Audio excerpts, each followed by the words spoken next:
Well, hello, YouTube. It is back. I'm back in the shop. Oh, well, a lot of things happened. I'll just kind of leave it at that um, last month. But we're getting back. I got notification from Vans that the wings are coming. The wings are coming. The wings are coming. So I've got to get this mess done. I got to get it painted. I got to get it together. But that's not what we're here to do today. I'm gonna probably do some cleaning of the parts and stuff. But today, what we're gonna do, and I'm gonna share, or I'm gonna flip the screen over and share that with you. So hang in there. Here we go. So talking to a couple RV builders, there is a possibility that you might put an antenna back here in the back of the tail section, and so that requires drilling a hole and doing all that, which is normal. The thing is that these skins are pretty thin.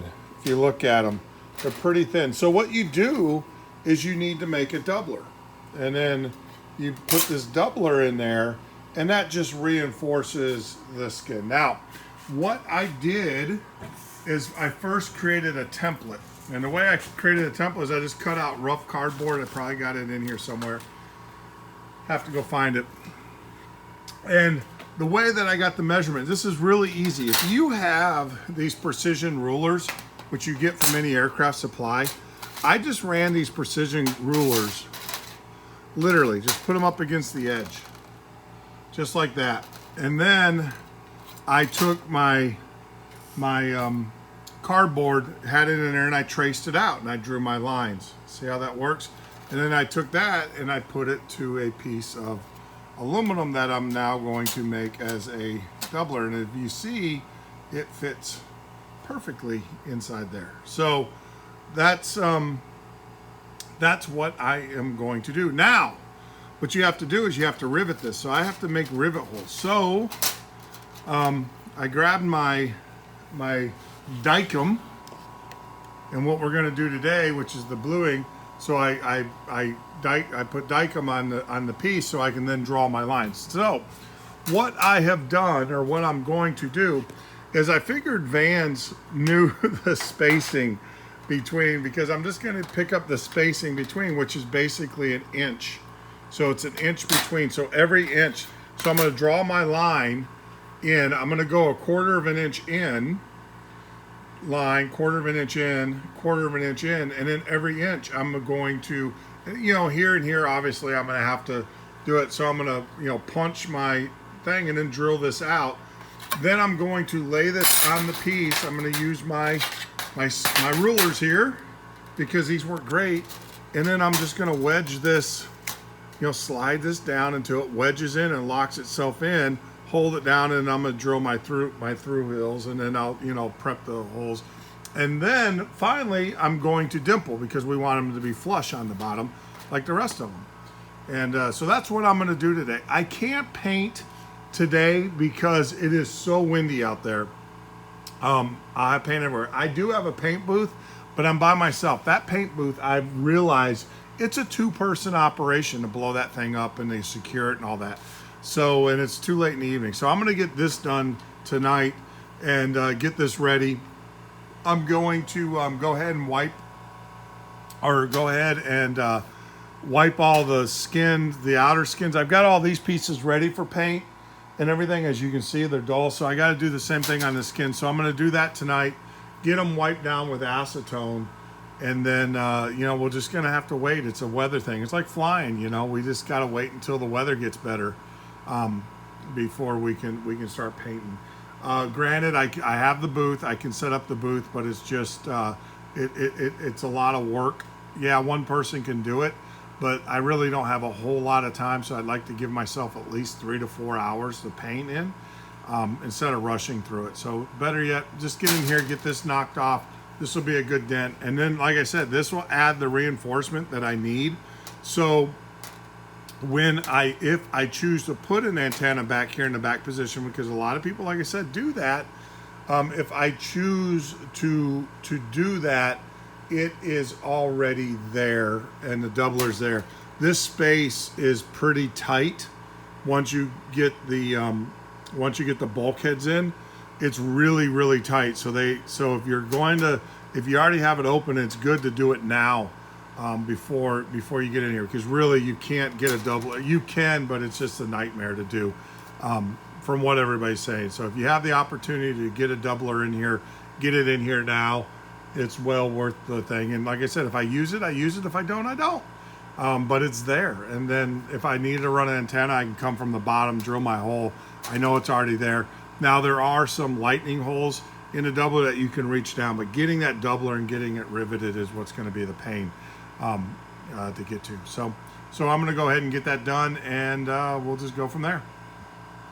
All right, there you go. It was pretty easy. Just laid them out. I had to do a couple calculations, like this one here I just did in the center to split the difference between the two, and then these here I did a quarter, so that they came out to a quarter. I didn't, when I say I didn't measure, I didn't measure, but everything just worked out. I don't know. I did the corners, and then a quarter inch, and then every inch down here. More than enough. More than enough. But there you go. Just counterpunch it. So the doubler is there. Now what I need to do is I need to dimple it. I need to clean up the burrs on the backside, and then I need to dimple both the skin and the doubler, and then it will be ready to be primed with the rest of the pieces. So yeah, priming, I think it's been almost a month since I was in the shop last, but it is what it is. This thing called life sometimes doesn't, I don't want to say get in the way, it's just life. Neither good nor bad, but yeah, we're going to get in here and get this thing painted, or primed, I should say, here. But like right now, it is just way too windy. So let me get these dimpled, and then we'll just, we'll call it a night. Short night here at the shop, but at least we got in here and got something done. All right, there you go, dimpled. The pieces are dimpled, ready to go. Wasn't that difficult to do. Actually, it's more difficult pulling the C-frame out and everything. So, yep, got it dimpled, got the doubler in. Of course, going to acetone this down. So what we're going to do, or what I'm going to do, is get the Scotch-Brite pads out and give these skins a good scarf. I could use the die cutter or the die wheel and everything, but I just do it by hand. I think it'll be the easiest way to do it. Now, I'm not gonna acetone them until I'm ready to paint. I usually acetone right before I paint, because who knows, them sitting in the shop maybe for another week or so, someone could touch them. So but I will go ahead and get them scarfed up, or get them ready with the Scotch-Brite pad, so they get like that. They won't be as bad, but as you can see, they're quite a bit shiny. The whole goal is to take that sheen off, to get them, and that will give more surface. That increases the surface area. Those micro scratches are huge. It literally will double, if not triple, the surface area that the paint has to adhere to. And everything. So I'll take the Scotch-Brite pad. I'll show you that's what it looks like now. When I get done, we'll put it back up here and I'll take another picture of it. So I've got that, and I've got the two side skins. I got the bottom skin and the two side skins to get Scotch-Brite. So hang loose, we'll be back. There you go. That's what we're going for. See how it is dull now? It's not as shiny, not as reflective.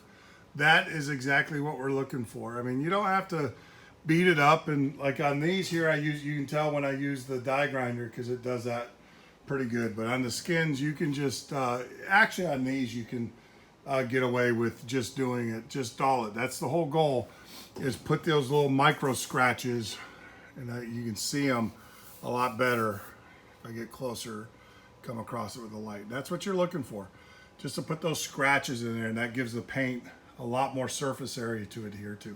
So this is the bottom skin. I've got the two side skins, which I'll get up here on the bench and get those done, and then we'll call it a night. All right, there you go, YouTube. Got them all scarfed up, ready to go. We will proceed. Hopefully I have some time tomorrow. I'm thinking about 4 hours is what it's going to take. 3 hours to 4 hours to get all these painted up. and everything. So I have them in the frames. Like I said, I'll spray them down with acetone, wipe them down right before I'm ready to paint them. And that's usually what I do. Sitting here, someone could touch them. It's amazing. I was looking at these skins. You really can't see it, but there's a lot of oil. There you go. Some fingerprints right there. So there's a lot of fingerprints that you get. You guys see that? But there's a lot of fingerprints here. So I'll wipe them down right before I'm ready to paint them when I got gloves on and stuff.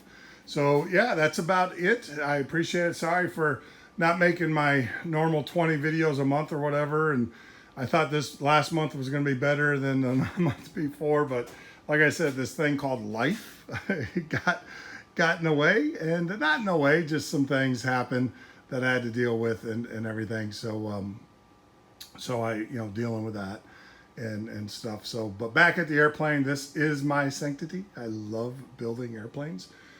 So I am back in the shop and getting in my calm space, my happy place. So, like always, leave a comment, leave a concern. Please pray for those poor people in Ukraine. It's just horrible what's going on, and I wish our government would do the right thing. And by them, we can no longer allow madmen and dictators to rule this world. So please pray for them. Please ask for God to intervene and help, because we are standing on the edge of the abyss, and it doesn't look good, especially with madmen leading the show. So once again, pray for those poor people in Ukraine and the Ukraine nation and their president and everything. And leave your comments below. Leave them to the airplane though. I think you guys know how I feel now, obviously, about Ukraine and stuff. Leave it to the airplane, and I'll get back to you. But like always, be well, be safe, and may God bless you and your family, especially during this very tumultuous, is that the word, time.